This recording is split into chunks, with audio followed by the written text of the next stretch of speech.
Hayyee harka fuunee ashamaa akkam jirtan fayyaa jirra gaariidha. Kan rabbi tokkichaa jenna. Egaa har'a addatti dhimma Oromoota Walloo qabadheetiin viidiyoo gabaabduu waraabuudhaaf dirqameera. Innis sababiin waraabbii kana barbaachiseetii fi ittiin na dirqeefillee iccitii dhokataa lolaa kana duuba jiru irratti waa xiqqoo iccitiin irraa quba qabullee waliif akka qoodnee irraa akka dandamannuufani. Egaa qabxiileen har'a irratti waa xiqqoo haasa'uuf deemu tokko akeekni amma lolli kun itti banameeruu fi ni fashale malee karoorichi ture itti qophaa'amaa as gahee jedha. Qabxiin lammaffaan Walloon kan lolamaa jiru Amaara waliin miti. Sirna mootummaatii fi qotee bulaatu wal lolaa jira. Qabxiin sadaffaan manguddummaan lola siyaasaa gidduu seenuun uummata fichisiisuudha jedha. 4 olola afaan faajjii karaa hoogganaa warra jedhamaniitiin kennamu soba ta'uu fi uummanni keenya kanaan afaan faajja'uu hin qabu isa jedhu irratti qabxiilee kanarratti waliin haasofnaa. Egaa qophiin ani gochaa turellee karaa laayiviitiin as ba'eetii waa gabaabduu akka yaada kan waloo akka ta'uuf isinirraatillee yaada qooddachaatiin irratti haasa'uudhaaf yaade garuu hin taane sababii neetworkii irraan kan ka'e laayivii ol na seensisuu hin dandeenye. Egaa akeekni lola amma banameeru kana bubbule mootummoonni Habashaa yookaan mootummoonni naftanyaa kuni gaaf jalqabaallee Walloo irraa jalqabanii Walloo cabsuudha karoorri isaaniiti. Gaafa lola TPLF kanallee asuma dhiheenya kana as deebi'anii Oromoota Walloo kana akka balleessuudhaaf deemanillee karaa miidiyaa isaaniitiin karaa sooshaal miidiyaatiin yeroo hedduu lallabaatu turan lallabaatee as ga'anii jechuudha. Gaafa sanillee nutillee karaa miidiyaatiin Oromoo quba qabaachisaa ture. Uummanni Oromoo Wallootis akka ofirratti qophaa'ee eeggatuuf yeroo itti lallabaa turredha. Gaafa sana Oromoo Walloo keessaa nurraa buqqa'ee gara Wallaggaatti haa godaanu lafti lafa keenyadha. Nuti ammoo Oromoota keessaa Amaara achi jiran lafa Oromoo keessa jiran bakka sanii fudhanneetii as qubsiifannaa yaada jedhu akka kaasaa turanillee ifatti miidiyaadhaanillee ibsa baasaati kan turan. Ergasanii akkuma warra TPLF wajjin mootummaan Eertiraallee isaan gargaaree haga tokko waan rukutan fakkaatanii erga achirraa as deebi'anii fi hafuura galfatanii akka haaraatti immoo humna qaban qindeeffatanii bifa haaraa ta'een akkuma warra TPLF dhowwine jechuudhaan uummata Tigraay lafarraa duguugan sana Oromoo Walloollee akka sanitti lafarraa duguuguudhaaf lafa kanarraa balleessuudhaaf itti yaadameeti godhame. Dursa hogganoota godinaarraa kaasee haga hogganoota aanaa hogganoota gandaatti fayyadamuudhaan ijoolleelee dammaqiinsa qabanii fi hawaasa kana ni kaasanii fi hawaasa kana ni dammaqsanii shira duubaan xaxuu hin dandeenyu jedhaniiti irraa sodaatan ijoolleelee akka jirtutti mana hidhaatti guurratan. Ijoolleen akka jirtu mana hidhaa jirti ijoolleen mataa qabdi jedhan. Ergasanii booda uummata kana dagachiisanii uummata kana akka hin jirretti loluudhaaf yaadanii dhufanii hin milkoofne garuu ni fashalaa'e. Asirraan jalqabaniiti Oromoota Walloo kana gaaf cabsan Walloo fi Finfinnee bakka tokkotti galfatanii harka isaanii to'annaa isaanii jala galchuudhaaf ture. Hin taane garuu Itoophiyaan jedhamtuun impaayirri Itoophiyaa akka diigamaa jirtu ifatti beekanii jiran. Isaanis impaayirri Itoophiyaa erga diigamteellee as deebinee Walloo fi Oromiyaa adda muruu qabnaa yaada jedhu qabu hin milkoofneef garuu qeerroo Walloo galatooma ulfaadhaa horaa bulaa. Rabbiin isin haa eegu kanarrallee haga maqaa keessanii gahattanii jirtu hojiin agarsiiftanii gootummaa keessan hojiidhaan agarsiiftan galatoomaa galatoomaa. Akeeka ilmaan Minilik yookaan ilmaan nafxanyaa fashalsitanii jirtan. Akkuma gaafa warra Tigraay rukutan sana ammallee isaan kanallee akkas goona jedhaniiti dhaadataniiti dhufan. Hin taaneef garuu salphataniiti qaanfatanii deebi'an. Egaa akeekni isaa akkuma gaaf jalqabaa Minilik gaafa Oromoota cabsu kaabarraa jalqabee barootaaf illee lolee cabsuu dadhabnaani as deebi'eeti michoomeeti warra soddaa godhatee cabseeti Oromiyaatti seenee Oromiyaa tokko tokkoon darabeedhaan cabsaati kallattii sanitti bute. Ammas ka yaadamee ture Walloorraan cabsaniiti Oromiyaa tokko tokkoon darabeedhaan cabsaa deemuudhaaf turan hin taane fashalee jira. Ammallee garuu uummanni Oromoo ka kaabaa ka kibbaa ka bahaaf ka lixaa dammaqeensaan ofirratti eeguu qaba. Shira warri nafxanyootaa xaxaa jiran kan warreen fardeen isaanii ta'anii sochoosaa jiran kun immoo quba qabaachuu qaban. Ashigoo mi'aa ta'uu baannaan dhagaa jedheetis darbadhaa jedhe. Akkasuma ta'uu baannaan warruma sanaa waliin lakkaa'amu tarkaanfiin itti aanu ni fudhatama.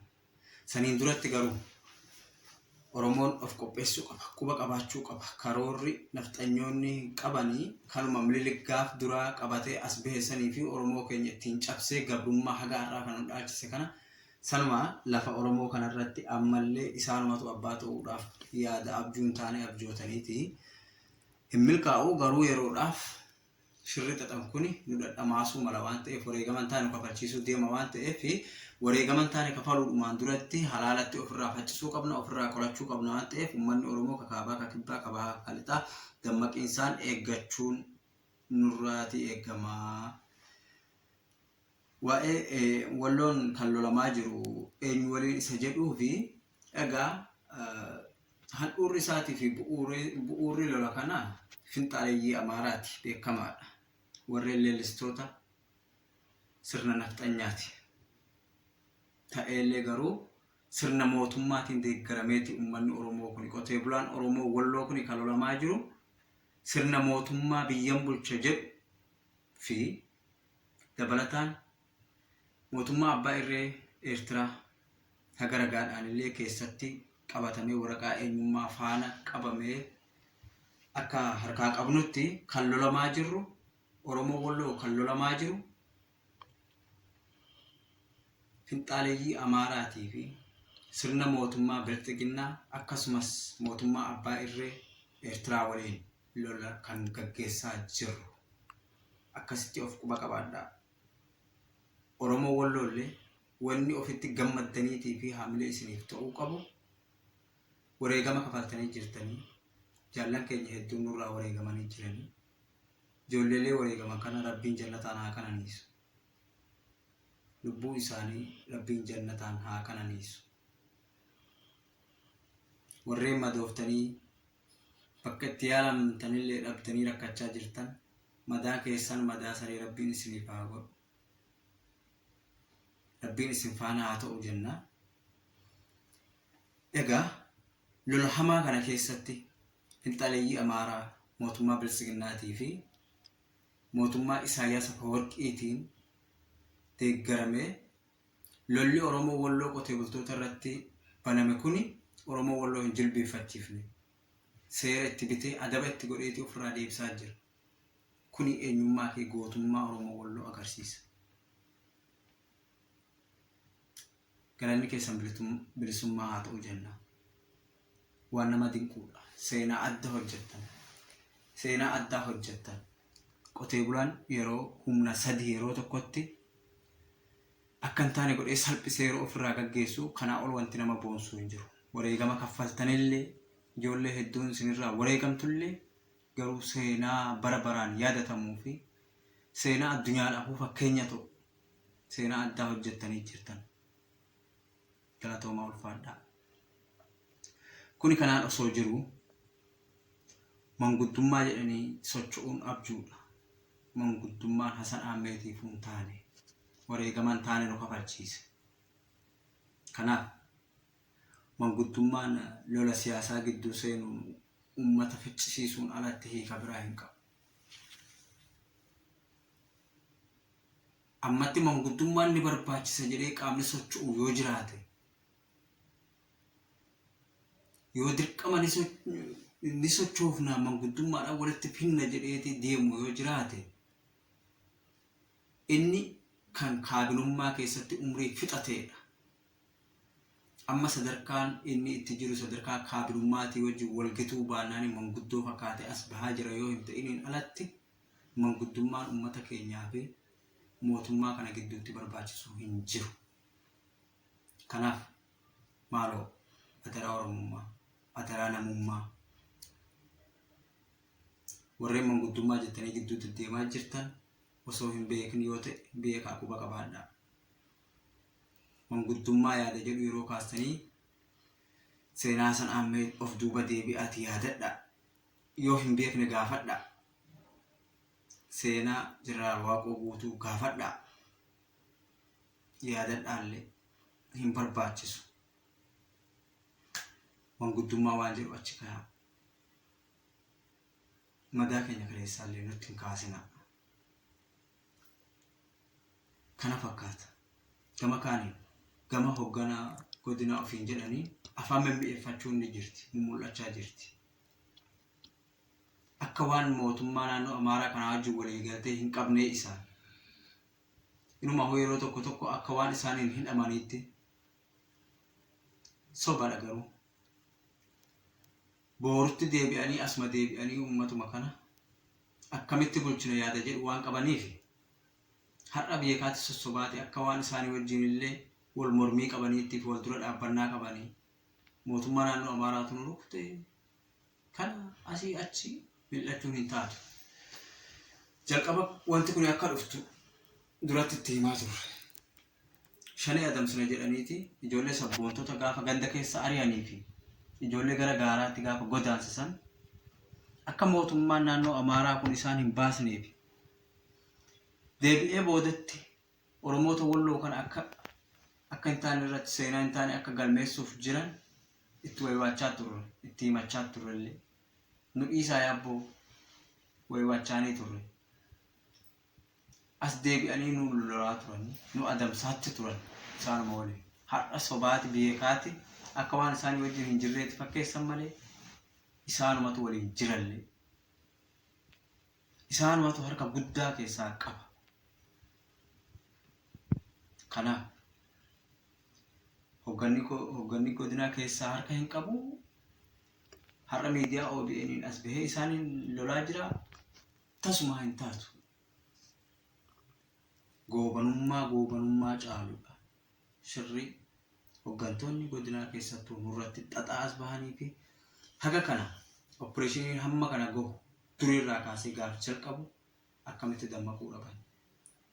Kun eenyumaafuu gaaffiidha. Gamkaanii yoo ofiif hin dammaqne dammaqaa dhagahaa quba qabaachisaatu turre jechuudha. Yeroo adda addaatti marsa adda addaatti turre waan baay'ee garaa nama nyaatudha. Of duuba gargallee yoo yaadannu wareegamni ilmaan Oromoo waggaa 3 kana keessatti kafalaa as baane kan addaati. Wareegamni keessattuu ilmaan Oromoo Walloo kun ergaa mootummaan Bilisiginnaa kun dhufee wareegamni bara 3 kana keessa kafallee fi wareegamni waggaa 27 keessatti bara wayyaanee sana kafalle waaqaaf lafa waliin simatu. Ilmaan Oromoo qaqqaaleeyyii warra akka Alwaa fi Adam Aliirraa jalqabne erga sanii kunooti wanni guyyaan 3-4 kana keessa ta'aa jiru immoo waan baay'ee nama sukkanneessaa waan baay'ee nama hadheessaati. Ilmaan Oromoo Walloo kana lafarraa balleessuudhaaf gaafa lola dawwee irratti ta'ellee humna addaa naannoo Amaaraa kana fe'atee kan deemee Oromoota Walloo irratti lola kan barsiisaa bahe kunooti. Ahmad Deefaa eenyutu galaafachiise yoo jettan ifa galaadhaa jechuudha. Eenyutu ajjeese yoo jette Ammee Mu'eetii fi Ahmad Hasan qajeelfama isaanirraa fudhatanii deemaniiti. Ahmad Deen erga ajjeefamee dhihoodha kunooti waggaan kun. As garagaraa Kabiir Huseenii fi Mahammad Huseenii altuma furseetti eenyutu ajjeese yoo jennu ifa galaadha. Eenyumaafuu mul'ataadha.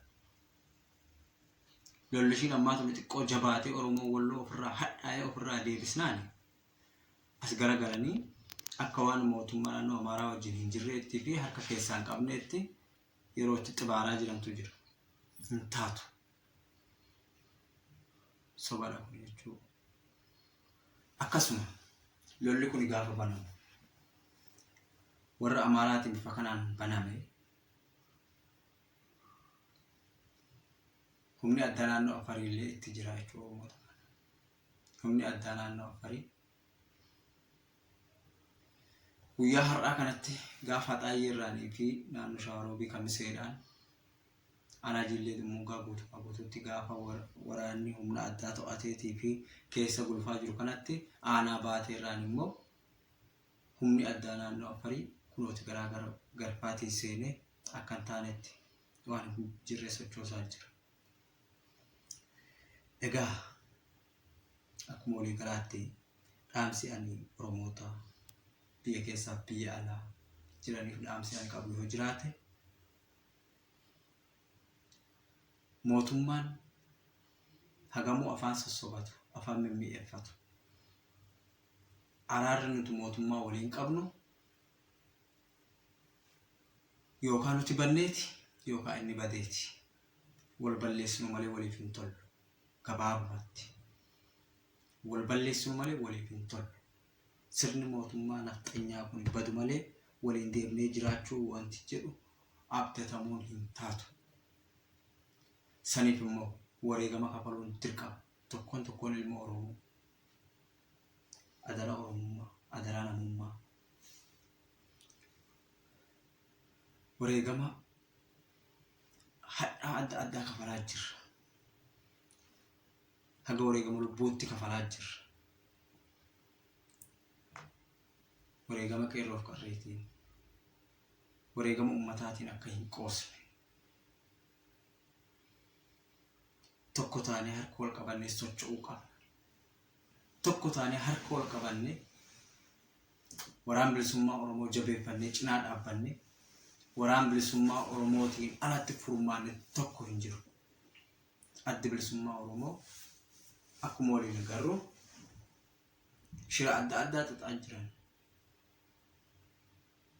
Hin taane milkoofne malee kunooti dhiyeenyuma kanaa'u kora sabaa jedhaniiti sobaan walitti gurmaa'anii sila akka waan addi bilisummaa Oromoo akkuma waan salphaatti akkuma waan qoosaatti badatti fakkaateeti abjootanii hin taane addi bilisummaa Oromoo lafeef dhiiga goototaatiin ijaarame dhugaadhaan ijaarame akka kanatti hin badu. Garuu akka sanitti yaadamee ture. Sana waan ta'eef akkuma walii galaatti dhaamsi ani qabu. Adda bilisummaa Oromoo waraan bilisummaa Oromoo cinaa dhaabbannee haa tarkaanfannu. Guyyaan tana haa baanu. Dukkanni gara bariitti hammaata. Yeroo baay'ee akkuma maaksi kun akkuma waan qoosaatti yeroo itti ilaalamutu jira irra deddeebi'ame waan ta'eef egaa namni tokko immoo bilisummaa jaalatee wareegama sodaatee hin ta'u waan ta'eef wareegama kafaluunis nuuf oolaa hin jiru waan ta'eef tokkoon keenya hulaatti haga nuuf galutti haga hulaatti nuuf dhufutti eeguu hin qabnu. Akkuma walii galaatti xumuratti haa goonu. Waraan bilisummaa Oromootii fi adda bilisummaa Oromoo cinaa hiriirree bilisummaa keenya barbaannu ulaa fuuldura keenya irra waan ta'eef xumuratti haa goonu jedha. Injifannoo uummata Oromoof ulfaadhaa galatoomaa waliif dabarsaa wal dhageessisaa.